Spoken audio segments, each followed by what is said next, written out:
नमस्ते दोस्तों, मैं सफलता रत्नाकर फिर से आप सभी का स्वागत करती हूँ। तो दोस्तों, आज हम बात करने वाले हैं कोरोना में अमृत योग। क्या है वह अमृत योग? आप जब जान जाएंगे तो आप सभी को पता चल जाएगा। तो दोस्तों, आप सभी को पता है कि जो अभी सेकेंड वेव है कोरोना की, वो फैल चुकी है। वो और कितनी फैल चुकी है ये आपको बहुत अच्छे तरीके से पता है। तो तीसरी वेव आने के पहले ही हमें कुछ प्रिकॉशंस करनी पड़ेंगी, हमें कुछ प्रिपरेशन करनी पड़ेंगी। जैसे कि आप एक एग्ज़ाम्पल से समझिए कि आपके एग्ज़ाम्स हैं। अगर आप स्कूल या कॉलेज में नहीं हैं तो फिर भी सोच लीजिए कि आपके एग्ज़ाम्स हैं और आपका जो है टाइम टेबल आ चुका है। तो सोचिए आपके साथ कैसा कैसा आपको महसूस होता है। टाइम टेबल आ गया है, अब तो बहुत डर लग रहा है, या कैसी तैयारी है आपकी। और किसी किसी की तो ये फीलिंग रहती है, मेरी तो बिल्कुल तैयारी नहीं है, मैं क्या करूँ, अब क्या करूँ क्या। मतलब अंदर से बहुत बेचैनी सी होती है, घबराहट होती है, डर लगता है ना। लेकिन जब एग्ज़ाम की डेट आती है और जब एग्ज़ाम की डेट आने वाली रहती है तो आप क्या करते हैं? प्रिपरेशन करते हैं, अच्छी तैयारी करते हैं, जो पहले पढ़ चुका है उसे रिवाइज़ करते हैं, है ना। यही सब करते हैं ना। तो इसी तरीके से हमें ये जो कोरोना आ रहा है उसके एग्ज़ाम के लिए हमें पहले से प्रिपेयर रहना पड़ेगा। क्यों? अच्छे रिज़ल्ट्स के लिए, राइट। तो मतलब अच्छे रिज़ल्ट चाहिए तो आपको प्रिपेयर रहना पड़ेगा। और प्रिपेयर रहने के लिए जो सबसे अच्छा योग है वो है आपका प्राणायाम। यानी कि सबसे ज़्यादा इफ़ेक्ट कहाँ कर रहा है आपको कोरोना वायरस, कोविड-19 जो है सबसे ज़्यादा इफ़ेक्ट कहाँ कर रहा है? लंग्स पर। तो प्राणायाम जो है सबसे ज़्यादा असरदार होता है आपके लंग्स पर। और दूसरे नंबर पर कहाँ इफ़ेक्ट कर रहा है? आपकी मानसिकता पर। यानी कि जो आपका मानसिक तनाव है, या आप कहें तो आप जो अंदर से बेचैनी हो रही है, घबराहट हो रही है, वो इन सब के लिए आपको जो है प्राणायाम सबसे ज़्यादा आपको मदद करने में कारगर साबित हुआ है। तो दोस्तों, आज हम जानेंगे वो अमृत योग के बारे में जिसका नाम है अनुलोम विलोम। यानी कि हम आज अनुलोम विलोम के बारे में जानेंगे, जिसका एक दूसरा नाम भी है नाड़ी शोधन प्राणायाम। बस फ़र्क इतना है कि आप जब अनुलोम विलोम करते हैं तो इसमें कुंभक नहीं लगाया जाता है, नाड़ी शोधन में कुंभक का प्रयोग किया जाता है। तो दोस्तों, अनुलोम विलोम को आपको कम से कम 3 महीने तक करना चाहिए, उसके बाद आप नाड़ी शोधन प्राणायाम करें। दोनों की जो क्रिया विधि है वो दोनों की सेम है, सब कुछ सेम है, बस कुंभक का अंतर है। आप कम से कम 3 महीने तक कुंभक नहीं लगाइए, 3 महीने तक आप सिर्फ अनुलोम विलोम का अभ्यास कीजिए। अब कुंभक होता क्या है? देखिए, प्राणायाम में 3 टर्मिनोलॉजी होती है। एक होता है पूरक, एक होता है रेचक और एक होता है कुंभक। पूरक मतलब होता है श्वास को लेना, रेचक मतलब होता है श्वास को छोड़ना, और कुंभक मतलब होता है श्वास को रोकना। यानी कि जब आप अनुलोम विलोम करेंगे तो आपने पूरक किया, फिर आपने श्वास को रोका, फिर आपने रेचक किया, फिर आपने श्वास को रोका। तो ये जो बीच बीच में हम श्वास रोक रहे हैं उसको हम कुंभक बोलेंगे। इनका भी रेशो होता है, जैसे पूरक, रेचक और कुंभक, तो 1:2:4 इसमें होता है। जैसे कि आपने अगर 1 सेकेंड अगर आपने सांस छोड़ी, नहीं 1 सेकेंड अगर आपने सांस ली तो आपको 2 सेकंड तक छोड़ना पड़ेगा, और अगर आपने 2 सेकंड सांस छोड़ी तो आपको 4 सेकंड रोकना पड़ेगा। ये रेशो होता है। जैसे मैथ्स में नहीं होता है हर चीज़ का रेशो, जैसे हमारा इंडियन फ्लैग में रेशो होता है 2/3 का, उसी तरीके से इसमें भी रेशो होता है। अब हम सबसे पहले कुछ सावधानियाँ जान लेते हैं कि अनुलोम विलोम करने से पहले क्या सावधानी होनी चाहिए। सबसे पहले तो मैंने आपको जैसे पिछली वीडियो में बताया था, आपका वातावरण कैसा होना चाहिए, आपकी भूमि कैसी होनी चाहिए, आपको खाने का और योग का कितना अंतराल होना चाहिए, समय सीमा, ये सब बता चुका है मैंने। तो अगर आपको इसकी डिटेल जानकारी चाहिए तो आप डिस्क्रिप्शन में लिंक दिए, आप वहाँ जाकर देख सकते हैं। तो आप शॉर्टकट में मैं बता देती हूँ कि आपका जो वातावरण है वह स्वच्छ होना चाहिए, पंखा कूलर एसी ना चलाएं। और फिर उसके बाद आप ज़मीन पर एक अच्छी साफ़ सुथरी सी मैट या चादर या दरी बिछा लीजिए और आप उस पर बैठ जाइए।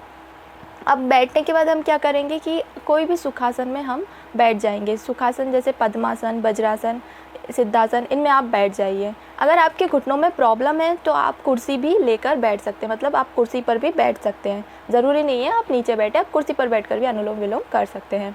अब आप बैठ गए। अब इसमें क्या सावधानी रखना है कि जो आपकी रीढ़ की हड्डी है वो सीधी होनी चाहिए। रीढ़ की हड्डी, अगर आप चेयर पर बैठ रहे हैं तो टिके ना, आप एकदम सीधी रीढ़ की हड्डी में बैठे। आपका जो स्पाइनल कॉर्ड है वो एकदम स्ट्रेट होना चाहिए, कहीं से भी दबाव नहीं होना चाहिए। जो शोल्डर है वो एकदम ढीले होने चाहिए। और उसके बाद जो आपकी आंखें हैं वो बंद होनी चाहिए। वो इसलिए बंद होनी चाहिए क्योंकि मतलब आपका जो मन है वो इधर उधर ना भटके, इसलिए आपको आंखें बंद करके करना चाहिए। इससे आपका जो क्रिया में, प्राणायाम की जो क्रिया करेंगे हम अनुलोम विलोम में, उसमें जो है आपका मन लगेगा। अब हम जान लेते हैं अनुलोम विलोम करने की क्रिया विधि। तो सबसे पहले आपको क्या करना है, आप सुखासन में बैठ गए, उसके बाद आपको आपका जो राइट हैंड है उससे बनाना है आपको प्रणव मुद्रा। प्रणव मुद्रा कैसे बनाते हैं, तो ये जो आपकी मध्यमा उंगली है और ये जो आपकी तर्जनी उंगली है, इसको हम लगाएंगे अंगुष्ठ मूल से। अंगुष्ठ मतलब जहाँ से अंगुष्ठ आ रहा है ना, उसको हम अंगुष्ठ मूल बोलते हैं। तो यहाँ पर हम टच कर लेंगे ऐसे, और ये जो 2 उंगलियाँ हैं, ये कनिष्क का और ये वाली, इसको हम ऐसे ही ओपन रखे रहने देंगे। तो ये होता है प्रणव मुद्रा। और दूसरे हाथ से हम क्या बनाएंगे, ऐसी ज्ञान मुद्रा। ठीक है, दूसरे हाथ से ज्ञान मुद्रा बनाएंगे और उसे आप घुटनों पर रख लीजिए। अब ये प्रणव मुद्रा बनाकर क्या करेंगे आप, आपकी जो राइट नोज़ है, राइट नोज़ पर आप रखेंगे ये अंगूठा, राइट नोज़ पर अंगूठा रखेंगे और उसे बंद कर देंगे, यानी कि नोस्ट्रिल को आप बंद कर देंगे। और ये जो आपकी ये वाली जो आपकी उंगली है कनिष्क का वाली, इसे हम रखेंगे भूमध्य पर। भूमध्य पर मतलब ये जो आईब्रो के बीच में जो हिस्सा है यहाँ पर रखेंगे, ये कहलाता है हमारा आज्ञा चक्र। तो यहाँ आपने अंगूठे से राइट नोस्ट्रिल को बंद किया और इस उंगली को रखा आज्ञा चक्र पर, और आपकी जो एल्बो होनी चाहिए वो सीधी होनी चाहिए, ऐसे नहीं करना है हमको, इसे एल्बो को ऐसे सीधे रखना है। ठीक है, उसके बाद अब हम क्या करेंगे, जो लेफ़्ट नोस्ट्रिल जो हमारा खुला हुआ है, लेफ़्ट नोस्ट्रिल से हम सांस लेंगे। अब जो हमारी कनिष्क का उंगली है जो आईब्रो के बीच में रखी हुई है, उससे हम बंद करेंगे लेफ़्ट नोस्ट्रिल को। लेफ़्ट नोस्ट्रिल को बंद किया और अंगूठा आ जाएगा हमारे यहाँ आज्ञा चक्र पे। उसके बाद फिर हम क्या करेंगे, लेफ़्ट नोस्ट्रिल से सांस ली थी, अब उसे हमने बंद कर दिया है और राइट नोस्ट्रिल से छोड़ देंगे। अब राइट नोस्ट्रिल से ही सांस लेंगे, सांस लेने को क्या बोलेंगे, पूरक। उसके बाद फिर वापस से वही लेफ़्ट नोस्ट्रिल से हम राइट नोस्ट्रिल को बंद करेंगे अंगूठे से और लेफ़्ट नोस्ट्रिल को खुला छोड़ देंगे और उससे सांस छोड़ देंगे। अब लेफ़्ट नोस्ट्रिल से ही सांस लेंगे और लेफ़्ट नोस्ट्रिल को अब बंद करके राइट नोस्ट्रिल से छोड़ देंगे। तो ये होता है हमारा एक फेरा, यानी कि जब हम राइट नोस्ट्रिल को बंद करके लेफ़्ट नोस्ट्रिल से सांस लेके फिर राइट नोस्ट्रिल से सांस छोड़ेंगे, फिर राइट नोस्ट्रिल से सांस लेके लेफ़्ट नोस्ट्रिल से छोड़ेंगे, फिर लेफ़्ट नोस्ट्रिल से फिर से सांस लेके राइट नोस्ट्रिल पर छोड़ देंगे। तो ये हमारा कहलाएगा 1 साइकिल, यानी कि 1 फेरा। तो ये फेरे, जैसे कि हर चीज़ में कुछ ना कुछ एक साइकिल होता है, वैसे इसी अनुलोम विलोम में भी फेरे होते हैं, तो इसे कहा जाता है एक फेरा। तो आप इसे, अगर आप स्टार्टिंग कर रहे हैं तो आप कम से कम 5 फेरों से स्टार्ट कीजिए, क्योंकि जब आप सांस लेंगे तो आपको शायद प्रॉब्लम भी हो, तो इसलिए आप 5 फेरे कीजिए। दिन में कम से कम आप सुबह भी कर सकते हैं, शाम को भी कर सकते हैं 5 फेरे। धीरे धीरे आप फेरों की संख्या बढ़ा सकते हैं। आप धीरे धीरे आप 21 फेरे कीजिए। 21 फेरे आप दिन में 3 बार भी कर सकते हैं। ऐसे दिन में 3 बार करके आप 3 महीने तक सिर्फ अनुलोम विलोम कीजिए, मतलब बिना कुंभक रहित आप अनुलोम विलोम कीजिए 3 महीने तक। उसके बाद ही आप दूसरे प्राणायाम को स्टार्ट कीजिए, क्योंकि दूसरे प्राणायाम को स्टार्ट करने से पहले अनुलोम विलोम बहुत ही ज़्यादा आवश्यकता है, क्योंकि दूसरे जैसे उज्जाई प्राणायाम है, शीतकारी प्राणायाम है, शीतली प्राणायाम, इनमें जो है बंद लगाना भी पड़ता है। तो बंद लगाने से पहले आपको थोड़ा सा श्वास प्रश्वास पे भी ध्यान देना बहुत ज़रूरी है। तो देखो दोस्तों, अब हम जान लेते हैं इसके लाभ क्या क्या होते हैं। तो सबसे पहले तो ये लाभ होता है इसका, आप इससे सांस ले रहे हैं, तो सांस ले रहे हैं मतलब कहाँ, लंग्स में, आप सही ऑक्सीजन मात्रा लंग्स में पहुँचा रहे हैं। तो सबसे पहले इसका फ़ायदा लंग्स में ही होगा। आपके जो लंग्स हैं उनकी ऑक्सीजन की मात्रा बढ़ेगी और आपके श्वास प्रश्वास लेने में भी आपको बहुत सहायता मिलेगी। और इसमें जो है आपका जो हृदय है, हृदय भी बलवान होता है। अब हृदय क्या करता है, हृदय पंप करता है किसको, ब्लड को, ब्लड सर्कुलेशन को।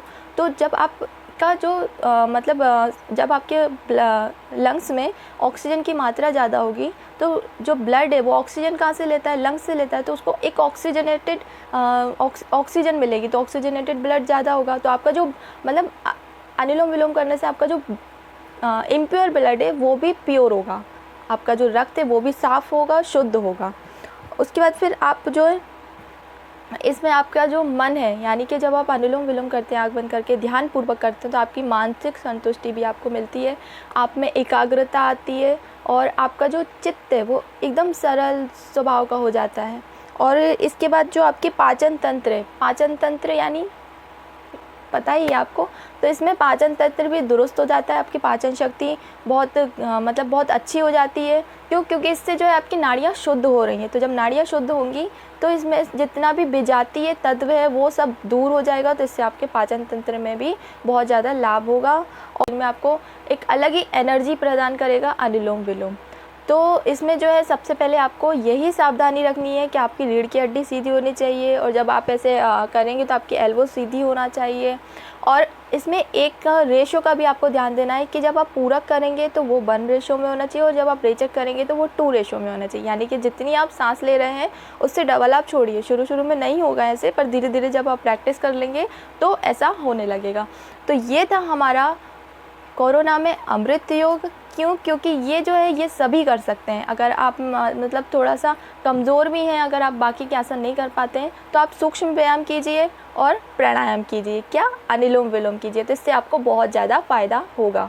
तो और जो रिकवर कर रहे हैं कोरोना मरीज़ वो भी इससे कर सकते हैं। और जैसा कि आपको पता ही है कि जो होम आइसोलेशन मरीज़ है उनके लिए सरकार ने, हमारी मध्य प्रदेश सरकार ने योग से निरोग कार्यक्रम चलाया है। उसमें भी मैं वॉलंटियर कर रही हूँ। तो मुझे लगता है कि उन सभी में जो मतलब कोरोना से जो रिकवर हो रहे हैं उनको भी योग से निरोग में आसन करने को कहा है, और जो नहीं हो रहे हैं उनको भी ये बिल्कुल करना चाहिए, ताकि अगर आप मतलब आगे आपको कुछ तकलीफ़ हो तो आप पहले ही बहुत जल्दी इससे रिकवर हो जाए, आपको ज़्यादा तकलीफ़ ना झेलनी पड़े। इसीलिए आप अभी से स्टार्ट हो जाइए। क्योंकि हमें अच्छे रिज़ल्ट के लिए क्या करना है, प्रिपेयर रहना है। ओके, तो आज के लिए इतना ही। अब हम मिलेंगे अगली वीडियो में, तब तक के लिए बाय बाय, टाटा।